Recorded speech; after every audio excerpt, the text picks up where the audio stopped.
Right, here's a story for you. And if you're related to me, switch off now, switch on to another channel, go and watch TikTok, whatever the fuck you want to do.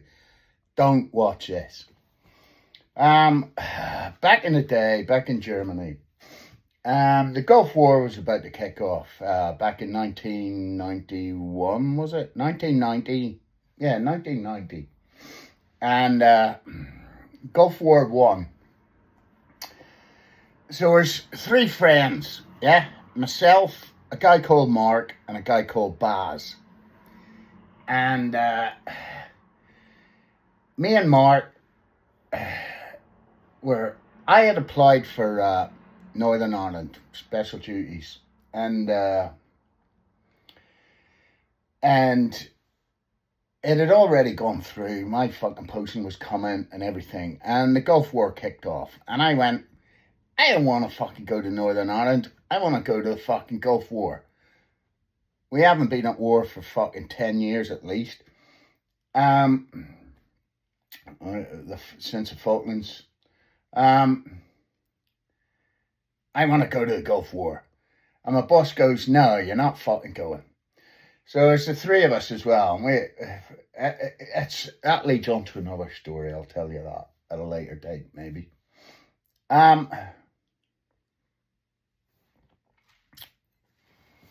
This is already going to go over fucking time. It's not going to make it short.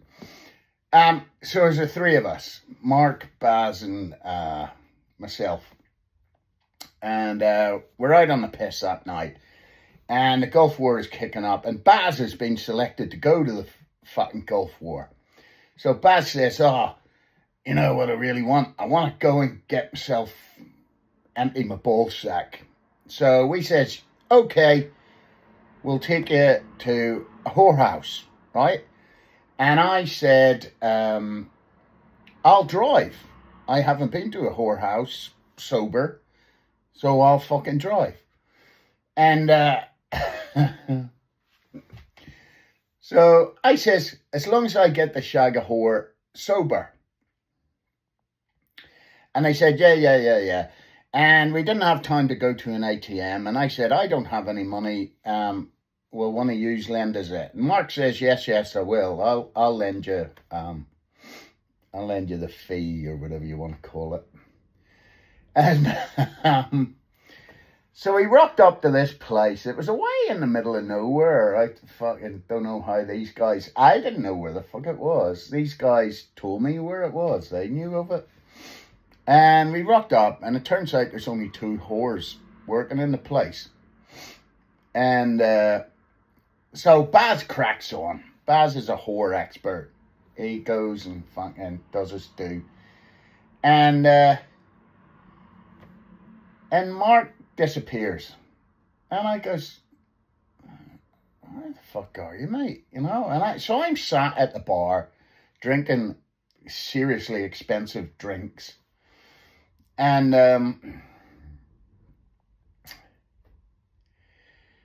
Mark and Baz both come out, and I says, okay, Mark, give us some dough. I'll go and, suppose I'm getting sloppy seconds or whatever. And Mark goes, sorry, mate, that was my last 50 quid or whatever it was. I go, you fucking cunt. I drove us all the way up here, and you tell me you got no money. Baz has got no money. Baz is going to war. We're up here to get him laid. You're the one fucking me over. This is what a cunt this guy Mark was. This is going to be a fucking actual video, I think. Because it's a long story. It's a love story is what it is. It's a war story / love story. With a lot of deceit and disgustingness in between. You can make a fucking movie out of this story. So Mark fucks me over, right?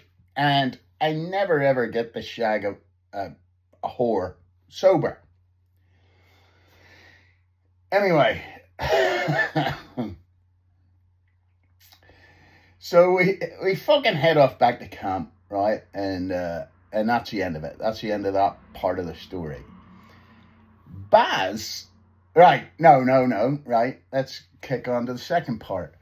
So Mark is a real cunt, right? It turns out he is a real cunt. He moved into the Singley's block. He used to share, he used to be in a room across the corridor from me. And I thought he was a good friend, you know. We used to go drinking and shit together, and, you know, we got on all right. Anyway, he always seemed to know every fucker, right? This guy, Mark, you know. I was told to walk him around the camp, you know, introduce him to the different sections, departments and all that, you know, the QM. So, yeah, typically when you arrive at a new regiment, you know, you walk around with a sheet, you know, and you have to get it signed by all the different departments. I forget what the fuck it's called. It's not a check-in sheet. It doesn't fucking matter. Anyway, it's a fucking thing that people have to sign from everywhere just to prove that you've been everywhere and you know, and you report in, you know, like the doctors can get your medical docs, and the fucking QM's department can get the documents that you've signed for your army uniform and stuff like that. Those documents all follow you from your previous unit. Yeah, okay, that's what it fucking is. So I'm walking around. Every fucker seems to know this guy, Mark, right? And I says to him, fuck me, mate. Is there nobody that doesn't know you? And he goes, well, you know, he's a fucking cockwobble, like. I fucking hate him now, you know, looking back on it. And I'll tell you, this is going to fucking drag on. Because I've got quite a few stories about that cunt.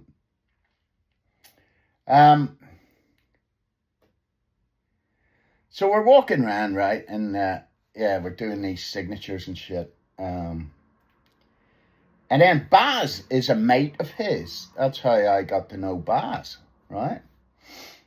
Anyway, the Gulf War, like I said, it's a love story and all that sort of shit.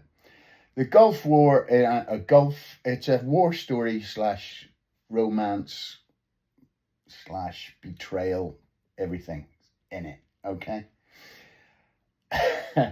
So the Gulf War is kicking off, and poor old Baz ships out, you know, takes off. He doesn't exactly ship out. He takes off on an airplane, and it turns out me and Mark are playing golf on the golf course, and we have to hide that day. We had to hide behind a bush because we were skiving off work to play golf on the golf course, and all these fuckers are marching off to fucking war. They're fucking left, right, fucking marching and stepping on to what the steps of the plane to go into their doom, you know. Anyway, oh fuck me. They didn't go to their doom. The Americans won the war and the Brits came back all safe and sound as far as I know. Well, all the guys I knew, nobody died out there.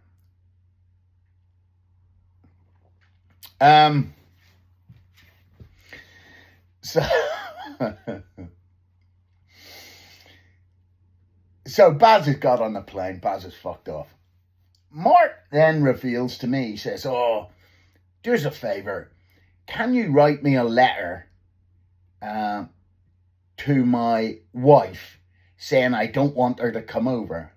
And I goes, what the fuck, mate? Are you married? Why did you move into the Singley's block? He goes, well, I don't want her to fucking come over here. And I goes, you can't just fucking dump your wife like that. And sure enough, you can't. It turns out the families officer got involved and from his previous unit contacted the regiment and says, right, he needs to get a fucking married quarter, which is a house, you know, for married people. in the army. He needs to get a married quarter, and he needs to bring his wife over. This was in Germany. He needs to bring his wife over to Germany. So I fucked him off. I says, there's no way I'm writing a letter on your behalf to tell her not to come. Deal with it. So it all panned out, that married officer in charge of married affairs or whatever, he arranges for his wife to come over and everything. And there's a house sorted out for them, and they both move into this house and all that. And so he says to me, I have to go, and he was driving vehicles up to the port from the middle of Germany, we were in sort of on the Dutch border, and he said, I have to drive vehicles up to the port, but my missus wants to go. Will you take her to the cinema? She wants to go and watch that movie, Ghost. Okay? And I says, okay, Mark, I'll fucking do that. But listen, I'm not here to run around after you, you fucker. He says, no, you're doing me a big favour, just take her out and, entertain her, keep her happy sort of thing. So it was really fucking weird. I took her to the movie Ghost. And I don't know if you fucking watch Ghost, but it's a pretty fucking romantic movie, Patrick Swayze and that bird that used to be married to Bruce Willis. And Demi Moore. And so I take her out, and I'm sat in the fucking cinema, right? With her, and she's, this is fucking great. She's loving it. It's all romantic and shit. And I'm going, Jesus, what is this fucking load of shit? And then up the back, she used to work in you used to call it the Malcolm Club or something. It's like an RAF fucking version of the NAFI. I don't know. And she used to work in there. Turns out all her fucking workmates are all, there's 4 or 5 of them, all females, a row or 2 behind us. And they're like, oh, and they're giving her, taking a piss. Who's the new man? Oh. And I'm like, hey, look, this isn't fucking what it looks like. And so we watch this fucking romantic movie, right? Fucking hell. I got stitched up, a fucking blinder. And she says, you can come back to ours, and get your head down in our house. There's a spare room. I says, yeah, no problem. Go back and have a few drinks. Then it got weird, right? So we had a bottle of wine, and it fucking got weird. And no way was I into this.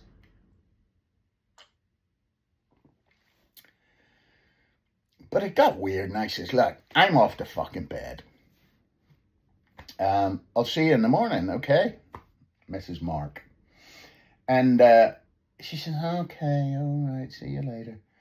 So I fucking woke up in the morning, and I fucking drove as quick as I fucking could, got the fuck out of there. And then Mark rings me up. He's up at the port somewhere, where he was dropping these vehicles off. He spent the night up there. He says, how'd it go on last night? And I goes, yeah, it was all right. He says, well, did you go back home? I says, yeah, I did. He says, well, can I get a divorce now? I says, why would you get a divorce? He goes, well, because she's been unfaithful to me. She's been with you. I goes, no, she fucking hasn't. And he was fucked in the head. The 2 of them were. They were fucking weirdos. And I says, no, nothing happened. I said, I'm in my fucking room here. and she's out at your married quarry, you need to come back and you need to talk to your missus. If you want a divorce, get a divorce. Don't fucking try and drag me into it as the fucking whatever it is, the unfaithful fucking she sleeps with me sort of shit. That fuck, what a weird scenario, right? Oh God. So I told you it was a romance story.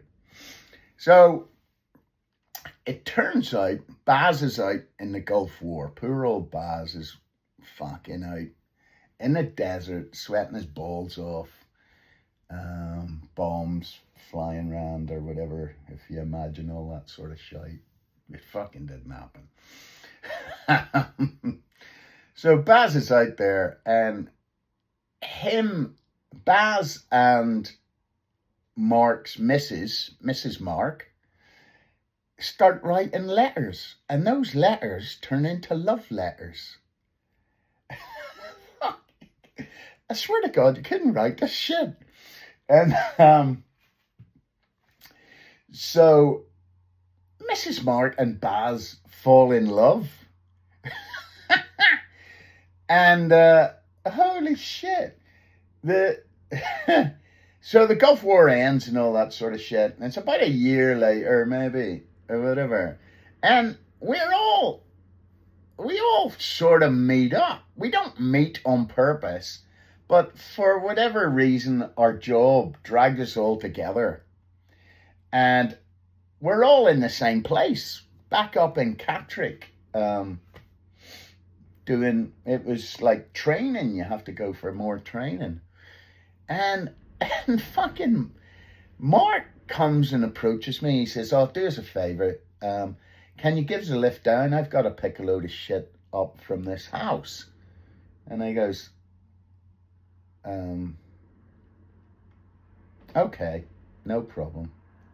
And like by this time, me and Mark, I didn't fucking like Mark at all. I didn't want to have a fucking thing to do with him. But he was an old mate, so you have to fucking do this sort of shit.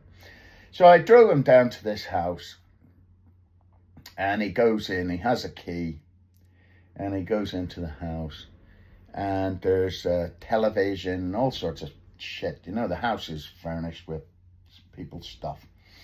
And I says, "Whose house is this?" He says, "Oh, it used to be mine, but I'm getting rid of it," and all that. And then he starts pissing on the TV. I goes, "What the fuck? What? Mate, whose fucking house is this?" He says, "Well, it is mine, but I've moved out now, and this is all her stuff now." So he's pissing on the TV, plugs it in so it blows up. And it turns out, I said it was a love story, Baz and her started writing love letters. The letters from Iraq turned out to be love letters. And they fell in love and they got fucking married. She got divorced from Mark. Baz married her. And then that's me driving Mark down to supposedly pick up his stuff. But all he was doing was ruining all the stuff in their fucking house. He was pissing on it all. So that's... And I met Paz fucking, I don't know, it was about fucking 6 months later, and he quizzed me about... He says, "Why did you bring fucking Mark down to that house, you know?" I says, "I didn't know any of this shit. It's got fuck all to do with me. I'm the innocent party here. You two, you three, him, your missus / his missus, and you need to sort this shit out. It's got fuck all to do with me." So there you go. I don't know how to end this story because it does go on. There's fucking more. There's more chapters to this. There really is. But it's been fucking 20 minutes now. This is one of the longest videos I've ever fucking made. Fucking hellfire. What a fucking clusterfuck of a fucking life.